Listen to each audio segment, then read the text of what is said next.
Good morning. I'm Ryan Grimm, joining you here from the United States. It is early morning in the U.S. It is late evening in Lahore, Pakistan. This is a joint drop site and breaking news production, and we're very thrilled today to be joined by Aleema Khan. As many of you watching know, Aleema Khan is the sister of former Pakistan Prime Minister Imran Khan, and was at the recent protest that turned into a massacre. Thrilled to have her join us today to give her some of her perspective on what happened that night, and also where things are going next. Aleema, first of all, thank you so much for joining me. I very much appreciate it. Thank you, Ryan, for having me on your podcast. And before we get into the events of that evening and night, I think a lot of people are curious about how it is that you are able to communicate, and on what basis you're able to communicate with your brother, and how people can know when messages are coming from Imran Khan, whether those are actually coming from him. First of all, when was the last time that you were able to see him? When did we see him? Yesterday. Okay. We were there in jail court yesterday.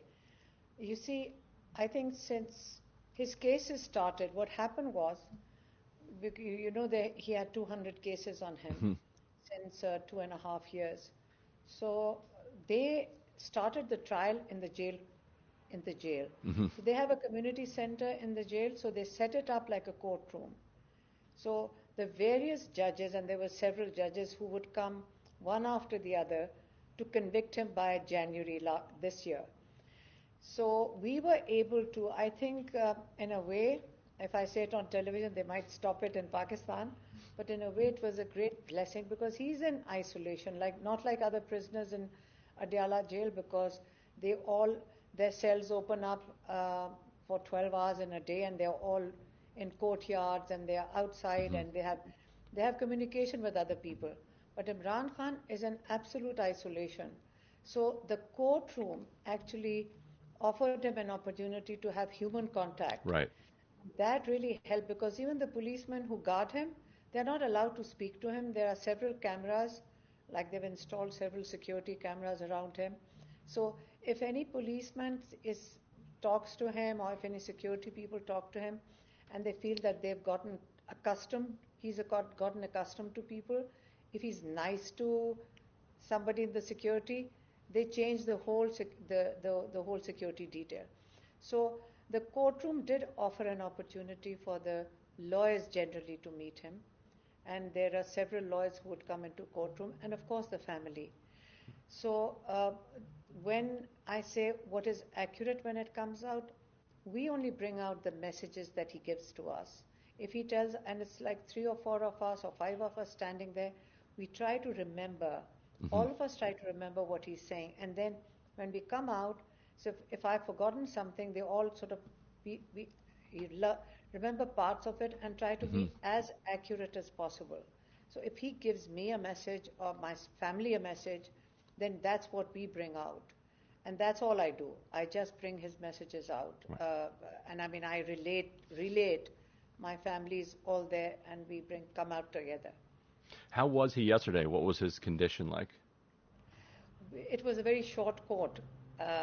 There was only about half an hour, 20 minutes. He spoke to the media, and he gave us, he's fine. Day before yesterday, he was, 2 days ago, he was in a court which was like a 9th May trial for that terrorism court trial. Right. So there were about 80 people who were in the courtroom, who were other sort of people who were also on trial, and there were 30, 40 lawyers. So there were 3 cases that day. So we were in a smaller courtroom, and I thought that was so not nice, because he was like a little cage at the back, and they brought him into the cage. We really feel bad when they do something like that. So we said, we are very unhappy that you brought him into a cage. There's no media there. And he went, and I said, there's an ATC trial, you should go there. There's a lot of people there. So he actually insisted and went to that, the bigger trial in the jail. And he was able to meet so many people. They said it became like a mini rally, and the judge kept saying that you've got to all this noise is not acceptable. Right. I'm going to close the case. But they're all very excited that they were able to meet him. So that's what I'm telling you about why he's had access. So a lot Right. of lawyers have been going. Generally, he gives guidelines to his party people, to the lawyers, and he sometimes scripts it. He tells them what to write. Right. So I Yeah. assume that when he goes back to the party, they go back to the party. They're giving him, like, It, relaying the correct information. it's an interesting contradiction that the government finds itself in, that they have, in order to keep him in jail, they have to continuously throw cases on him that are then dismissed, and then they have to throw new cases. But by throwing the new cases on him, that allows him access to people and to lawyers and to his parties. Yeah. It's an interesting problem that they have, because they're trying to keep up this facade of some type of legitimate judicial system. But let me ask you about the protest. So the protest comes together for people who are watching this in the United States who didn't follow it minute by minute. This was what your brother called a final call, a major protest, bringing people from all over the country to Islamabad. What brought you to Dichok, to the square where the massacre finally unfolded, and what happened there? Actually, he gave the call he says, this is only my second call. The first call he gave to the people of Pakistan was for the elections. He said, I remember we brought that message out and said, I'm giving this call to the people of Pakistan that you must come out and exercise your vote. You have to vote against a system of tyranny, and you have to stand up for your own rights. That was the first call. And he said, this time, I remember maybe a few days before that, I don't remember the date, he said, go and give the message to the people of Pakistan that this is only my second call that I'm giving, and this is my final call. So you must come out and stand up for the three conditions that, like the three points that he tabled. One of them, the first one, was to release all the prisoners. He said as a goodwill, because he'd actually given 3-point agenda to the government for for talks. First was release of all the illegally incarcerated prisoners, the political prisoners, from 9th May. And during the various rallies and various points, they've got hundreds of people in jail and thousands of people who've got cases on them. Second point for him was the discussion on stolen mandate. It cannot be put under the carpet. He wants a discussion. He wants to. It's a lot of seats got stolen. And the third point, of course, that he says the Supreme Court is now becoming like their slave too. I mean, you cannot bring the Supreme Court under the control of a dictatorship.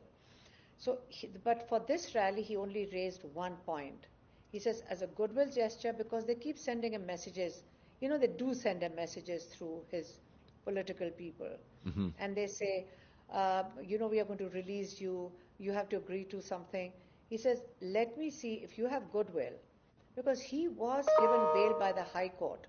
He was given bail, and by night time they had put another case on him. Right. They will not let him out. He says, I do not trust them. They keep the moment there's a rally call or whatever, they keep sending more messages that, just delay it another 10 days, 20 days. He said, no, this is my final call, and you will come to Islamabad. And I think his idea, what he told his Salman Akram Raja, who visited him on the 21st, we were there, but I don't know what he told him, and I asked him later on. He said, Imran Khan had said, you come to Islamabad and you stop along the way, basically. He did that in 2014. And let there be, it's like a leverage. We will have a discussion, otherwise we will go to Dichok. Dichok is obviously closer to the Prime Minister's or the President's house. So when they were like halfway into Islamabad, on the periphery of Islamabad, again they sent a message in, stop wherever you are, we'll release him in 20 days. So there was obviously, what they do is, I don't understand. why don't you give these messages earlier? Right. Why do you do it in the middle of a rally and create a confusion, send somebody to the prison? So what happens is, when you send somebody to the prison, it's obviously they're quite smart. When you send somebody to the prison, when they come out, people don't trust this. You know, you know how people are right now. Everybody's a watchdog. So they don't trust whatever comes out. So they create that confusion. They're very good at it. As a result, the movement to, obviously they went ahead with the movement to D-Chalk, which is the center of, really next to the Prime Minister, the President's house.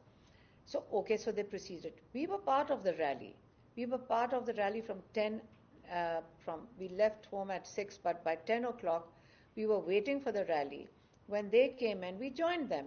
It was a very pleasant occasion. There were women there were young children. My sister's granddaughter, she was 16, she was with us. My other sister was there. So you don't go out to commit terrorist acts with children around. So there were a lot of young people around and older people. And it's PTI or Imran Khan's rallies are always a very family occasion. And they moved towards Islamabad. The only thing that we saw on the way were containers. And you know how the young people enjoy removing the containers, the blockade. So they were removing the blockades, and they were victorious when they removed the blockade.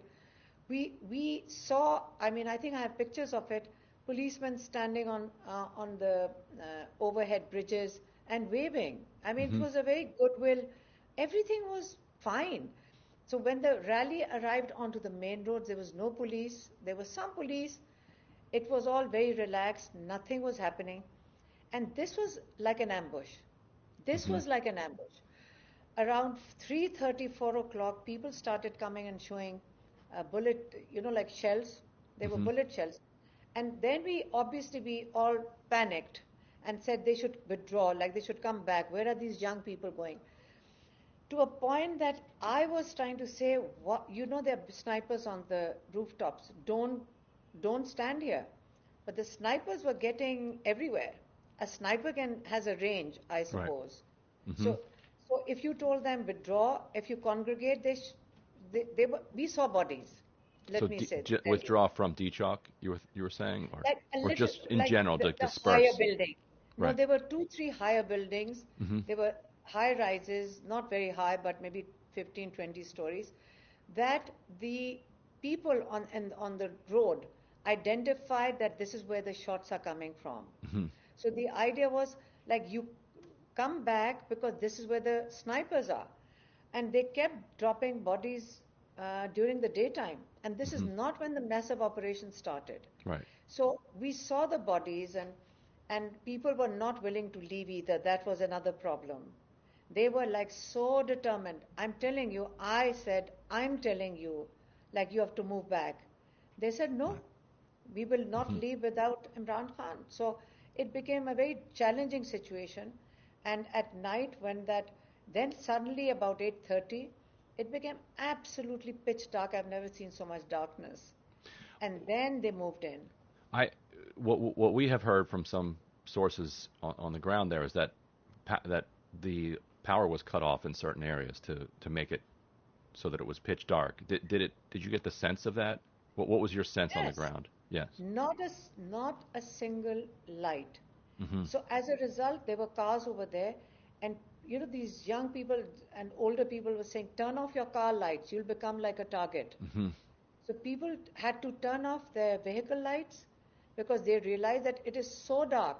I mean, I'm telling you, we were standing, if you use the word pitch dark, I mean, if you saw a tiny phone light, you could see it. So people had to quickly turn off their phones, they turned off their car lights, because then they became targets.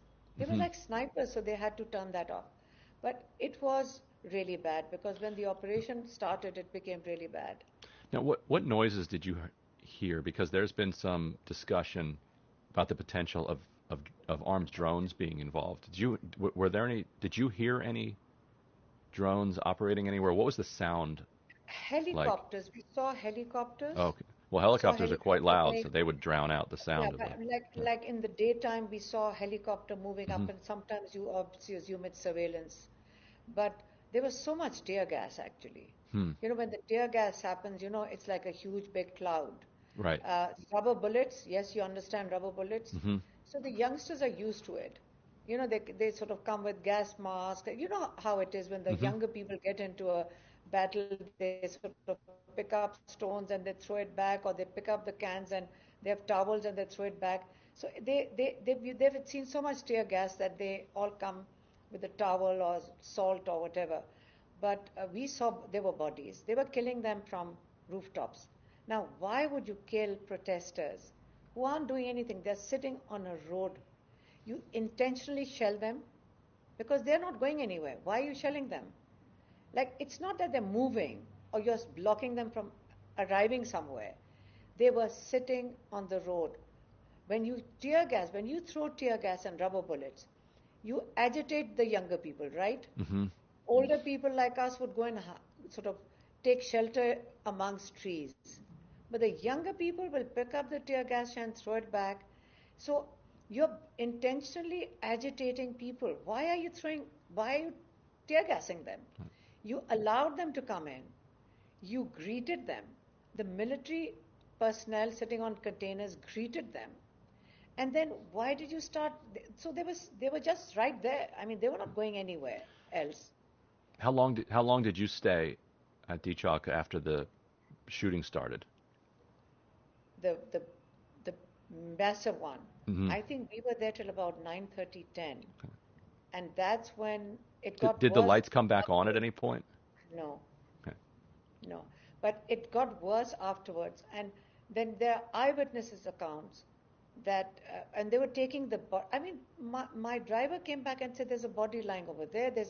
In the pitch dark, you couldn't see the bodies. Right. There were people lying on the road.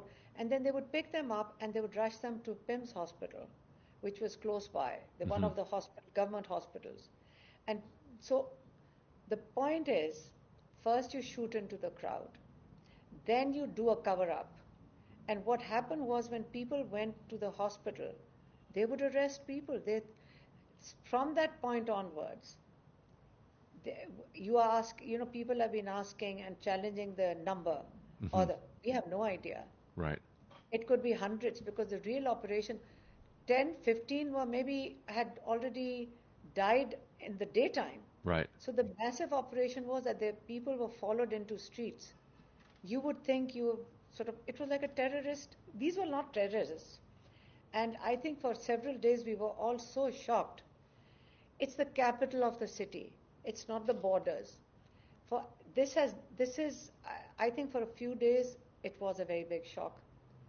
And I think it's a very big mistake to do that in the capital. Mm-hmm. It's just been, we are still very disturbed about it. How has your brother responded to this? Was he shocked, or did he expect this level of retaliation? Actually, they took away his one channel, which is Pakistan television, and they shut down the newspaper. So he really had absolutely zero information. And to a point that we slowed down. We are very careful when we tell him, like, we are a little more trained that if he hasn't had contact for a few days, but this was 9 days, and there was short time. So when we started telling him, he was so shocked. He had no idea. He came back looking so happy, and we felt really bad. He said, like I was told yesterday maybe that, I said no. And when we started telling him that we'd seen bodies and there were fires from the buildings, and we started giving him the details, he was so shocked that we actually slowed down. And like my sister said, like, we should wait for tomorrow. We shouldn't do more than that. It was that bad. He was so stunned. He is one human being who, if you give him any news of somebody who sort of passed away or a worker, he remembers people from 1.5 years. And this was a big shock. So he was very disturbed. I think it was very shocked that they fired sniper rifles, and then they did an operation, and we have no idea where they've taken the bodies away. But this will never remain hidden. There's been some criticism internally within the party at some of the party leaders who left Ichok, and some of that criticism has been leveled at his wife, Bushra Bibi, as well.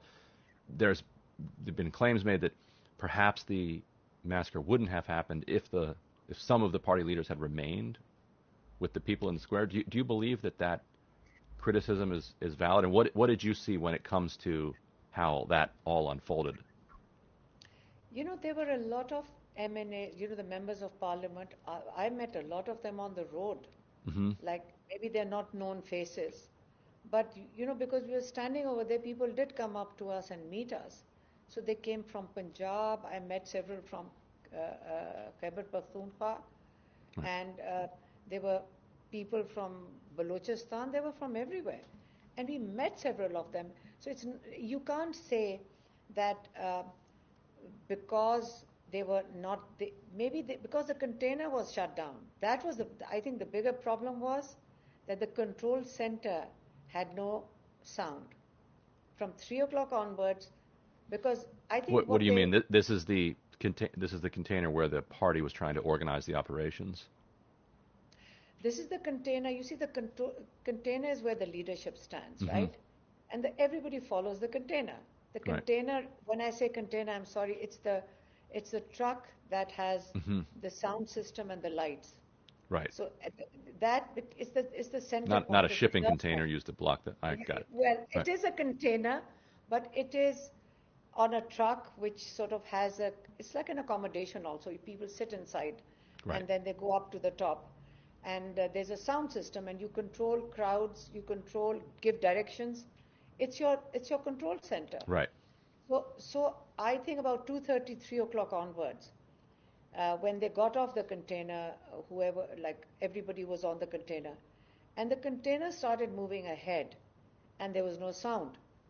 So there was no way. That's where the directions come from. So mm-hmm.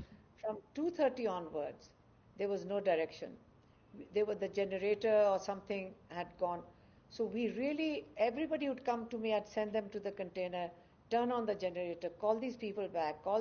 We really wanted to call them back. That contributed to it. Not about leadership, more about sound and light. When it was pitch dark and you couldn't see anything, it was so dark, and there was no sound. So that could have contributed to it, but it doesn't take away from the fact that once the massive shootout started, it was a shootout. Mm-hmm. There were bullets coming from every road, side roads, everywhere. It was like in the blind. So what could anybody have done? Nobody would have done anything. Anybody that came in its way would have. People did move back later on. I mean, people had moved back, but there were so many people. It's not that easy for them to move back that quickly. So the operation started, I think, around 11 o'clock. It really got bad, 10:30, 11. So I don't know. It's just that they shouldn't have been shot at. Why would you shoot them? It's like we are not in an enemy country. Now, you yourself were held in jail until fairly recently, and then you were released shortly after members of Congress, raised concerns about your case and others, members of the United States Congress. Are you getting any indications that you may be picked up again? Have others who were at this protest been picked up? Yes, of course, they're picking them up every day. It's become such a norm that people get picked up they disappear for a few days. At the moment, the problem of identifying how many people were killed in that Islamabad massacre is because there are thousands of people in jail. So what happens is, because we get a lot of messages and a lot of our young people who are amazing lawyers, amazing teams, they turn up, they're standing at every police station trying to locate people.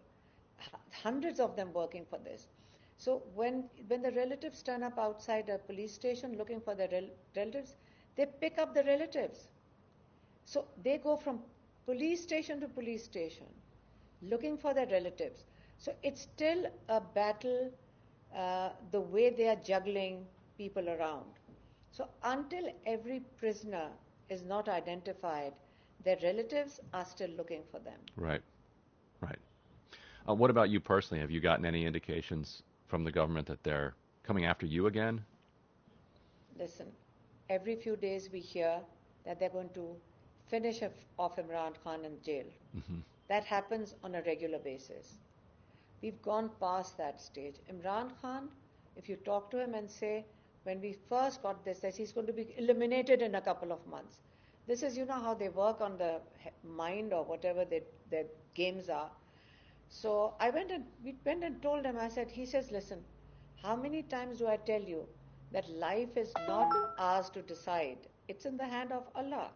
When the time comes, I'll go. So why do you talk about it every time? You don't have to. So we, at the end of the day, we also told that maybe we'll get picked up. When we came out, we were taken out of jail. We were in isolation in jail. We were not given, facility of all the other prisoners have is maybe a television, a communal chat television or a newspaper. So they still say, when we came out, they said, keep quiet for the next 10 days. I said, but where am I talking? I'm not talking anywhere. Basically what they meant was, don't bring out Imran Khan's message. What they're saying is, do not bring out his message or tone it down. These have been messages. We received, and we have followed. We have followed all the time. We've got agencies. So that's why I say that if I say anything that, I've got cases of cybercrime on me also. Mm-hmm. Anti-state, cybercrime, I don't know, incitement, terrorism. It's becoming ridiculous now. So after 9th May, I must point out what I saw, the difference after 24th, 26th and 9th May. After 9th May, people were shell-shocked, in total fear for months. This time, after 26th and the shootout, somebody asked me, I said, if you thought this was a pressure cooker, now it's really a pressure cooker. Now people are angrier than they were before that. So the anger is really built up. And it is not that people are going to be subjugated because of this unleashing of terror on them. Yeah. And we keep hearing word of these negotiations that are going on between the government and Imran Khan, and maybe mediated by some other countries from outside. What are they asking for? Like when they say, okay, we will release you, what are they asking for from him, and what is he willing to give in order to get to some type of a deal? Frankly, we've heard nothing. When they keep talking, we keep hearing these things, it's actually nothing. One day we did hear something. They said, can Imran maybe regret that there was 9th May? But Imran Khan has always said that hold a joint investigation commission, set up a joint investigation commission, investigate whoever's responsible, please convict them. And this, for people who are watching who don't know the details, this is after he was arrested the first time. Yeah. There were then major protests, which there's a lot of evidence that were instigated by state security forces, and then used as a pretext to round up party workers and other activists. There were a few buildings that were conveniently burned down. Mm-hmm. Everybody knows. If they bring out the CCTV footage, they'll know. And there were about 16 people, again, sniper rifle shot dead. 16 people died that time. But remember, there was a lot of fear at that time. Again, the families were threatened not to talk about it. As a result, that died down because there was fear. But watch this time. They are being threatened not to put up videos. The internet is very slow. You can't upload. But this time it's changed. This time people are not going to take this tyranny. It's just not going to go away. The people standing up for their rights is not going away. Right. Does Imran Khan have any directions for people the diaspora outside of Pakistan, and what is his understanding of how the diasporas role is playing into what's going on inside Pakistan? And what should people do? Yeah. Social media Mm-hmm. and diaspora. You see, Imran Khan, not today, this is not from today. You have to keep in mind that Shaukat Khanum, which was built in fundraising started in 1991. Imran Khan has been traveling all across USA, globally, to fundraise for the hospital and then for the university, the charity university, and for the hospital. So his connectivity to the diaspora is huge. And he has repeatedly said, and when he came into government, his biggest, not optimism, his plan, and he rightly was, that this was his plan, that the Pakistani diaspora will build Pakistan. They are the ones who are going to come and invest. He said exactly the way the Chinese and the Indians, diaspora, the expatriates returned home, brought back knowledge and investment. That is exactly his dream for Pakistan. Mm-hmm. So his connectivity to the diaspora is huge. He wanted to give them voting rights, and he has such high hopes for Pakistan based on the involvement of the diaspora. And the same way the diaspora loves him, I mean, Pakistanis overseas absolutely love him because he's given them the respect. I can verify that. Now, and the most difficult time when Pakistan was in absolute trouble, I mean, people were scared. Women were being abused. People were being picked up from their homes. It was a very difficult time last year. At that time, it was the diaspora. It was the people, it was the Pakistanis across the world who kept the pressure. They kept standing. They kept protesting. They were so, I mean, the biggest support to Pakistan came from the diaspora. So of course there's a very important link, and again it will be the diaspora Imran Khan is going to turn to. And he's actually made the call yesterday. And the call is, and I think the international a lot of people are now getting together to formulate it. But he said, now I don't want people dying on the streets. You're firing sniper rifle. Come on, that's like, you don't do that. You don't want next time that people should come and pick up guns. He would be worried about that because that will happen. Right. The day you start shooting them on the street, they'll come armed next time. You don't want that to happen. He doesn't want a confrontation. So what he has said is that now I will make a call to my overseas diaspora, and they have to, they're going to not send in the remittances. If you want to bring this government down, not send all the remittances, but let's say percentage, if they just have to hold back maybe 10, 15% or 20% of the remittances. And this is what, because the relatives of the diaspora have been abused over here. They've been threatened in Pakistan. You speak up in USA or in Britain or in Europe, your relatives get picked up in Pakistan. Yes. So they are we've very reported on that at Drop Site. A lot of times they're threatened. Very pervasive.